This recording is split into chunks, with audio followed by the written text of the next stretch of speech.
Assalamualaikum warahmatullahi wabarakatuh. Perkenalkan, nama saya Nivalin dari kelas 11 MIPA 7. Di sini saya akan menjelaskan mengenai persamaan trigonometri dalam bentuk kuadrat.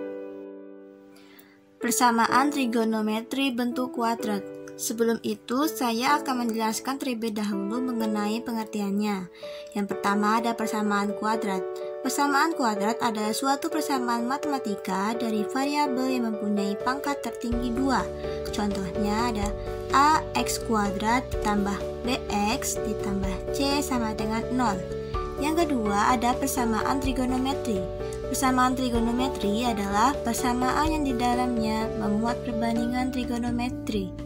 Contohnya ada rumus persamaan trigonometri dasar.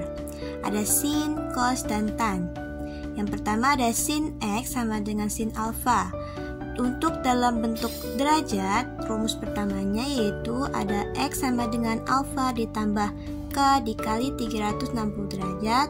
Rumus keduanya ada x sama dengan dalam kurung 180 derajat dikurangin alfa tutup kurung ditambah k dikali 360 derajat.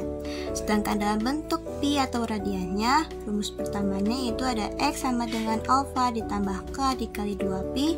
Rumus keduanya ada x sama dengan dalam kurung pi dikurangin alfa tutup kurung ditambah k dikali 2pi. Untuk cos x sama dengan cos alfa dalam bentuk derajatnya, yaitu rumus pertamanya x sama dengan alfa ditambah k dikali 360 derajat.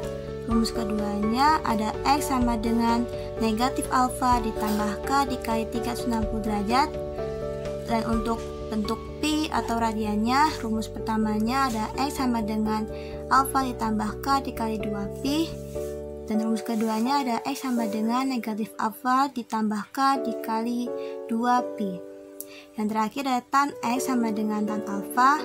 Dalam bentuk derajatnya, rumusnya yaitu x sama dengan alfa ditambah k dikali 180 derajat.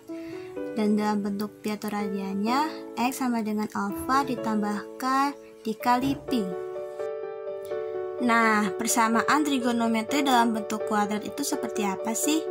Bentuk umumnya yaitu a f kuadrat x ditambah b fx ditambah c sama dengan 0, di mana fx-nya sama dengan fungsi trigonometri, yaitu ada sin, ada cos, ada tan, dan lain-lain. Selanjutnya penyelesaiannya yaitu yang pertama, pastikan fungsi memiliki persamaan yang sama. Maksudnya sama-sama sin, sama-sama cos, dan sama-sama tan. Jika berbeda, ubah dengan rumus-rumus identitas trigonometri. Kemudian, faktorkan persamaan bentuk kuadrat, boleh dengan pemisalan agar mudah. Yang terakhir, tentukan nilai x yang memenuhi sesuai dengan persamaan trigonometri yang sudah dipelajari sebelumnya. Nah, lanjut saja kita ke contoh soalnya. Yang pertama, menentukan himpunan penyelesaian dari cos kuadrat x dikurangin 3 cos x dikurangin 4 sama dengan 0. Intervalnya dari 0 derajat sampai 360 derajat. Kemudian kita lihat fungsinya sudah sama atau belum. Cos x sudah sama ya. Berarti kita bisa langsung menggunakan permisalan. Bisa kita tulis, misalkan P itu sama dengan cos X, maka persamaannya bisa kita tulis menjadi P pangkat 2 dikurangin P dikurangin 4 sama dengan 0. Kemudian kita bisa faktorkan dalam kurung jadi P jadi P. Nah, kemudian bisa kita tulis ini jadi plus 1, ini jadi min 4. Kita buktikan ya. 1 dikali min 4 sama dengan min 4 dan 1, oh iya ini 3P. Nah, ini jadi 1 dikali min 4 sama dengan min 4 dan 1 dikurangi 4 sama dengan min 3.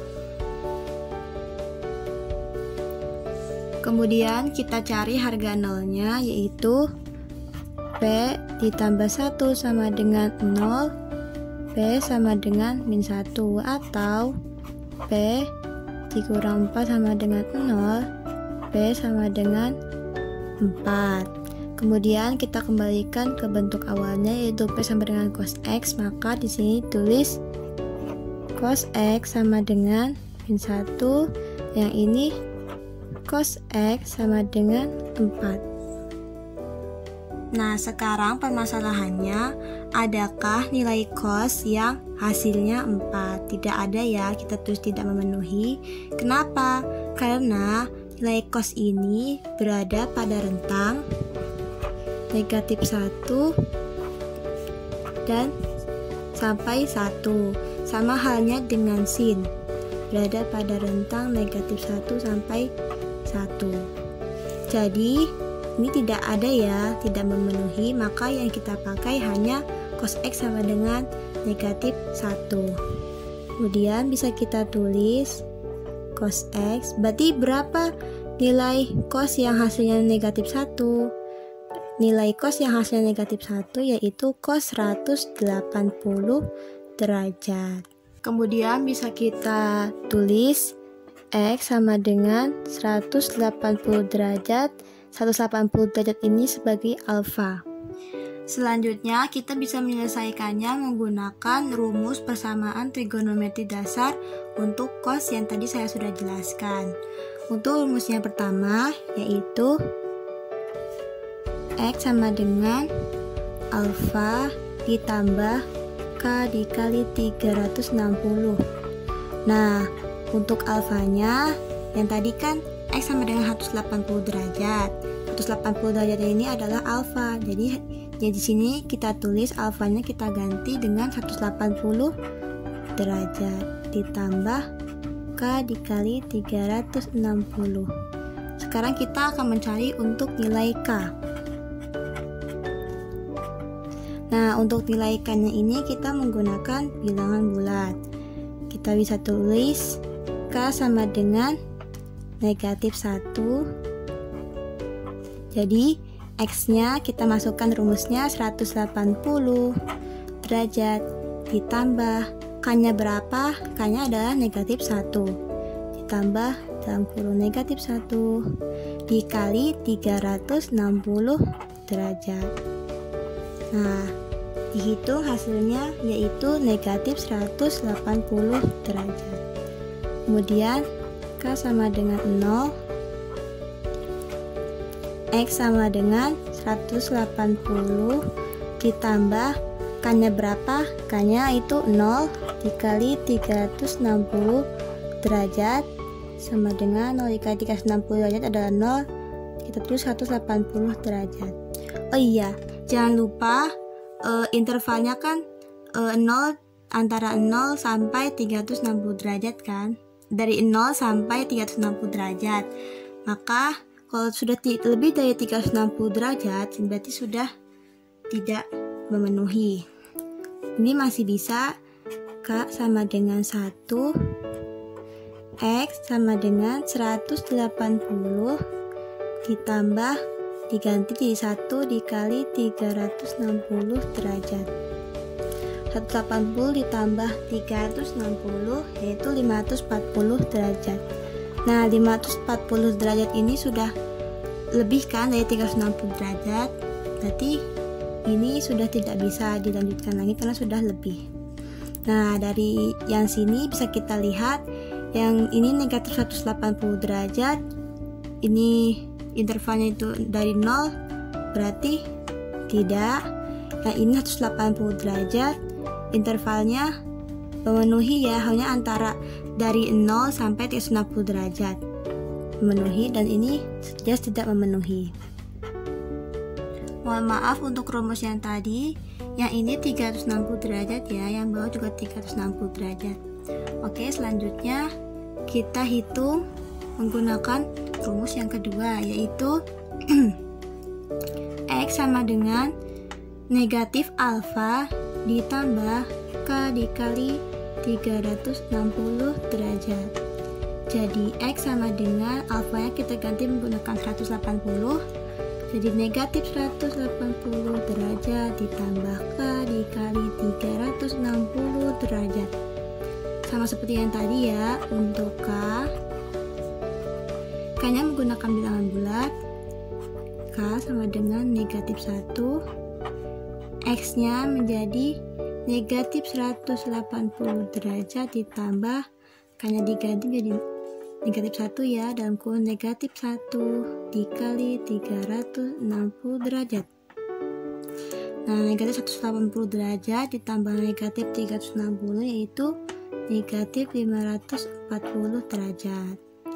Lanjut ke K sama dengan 0, X sama dengan negatif 180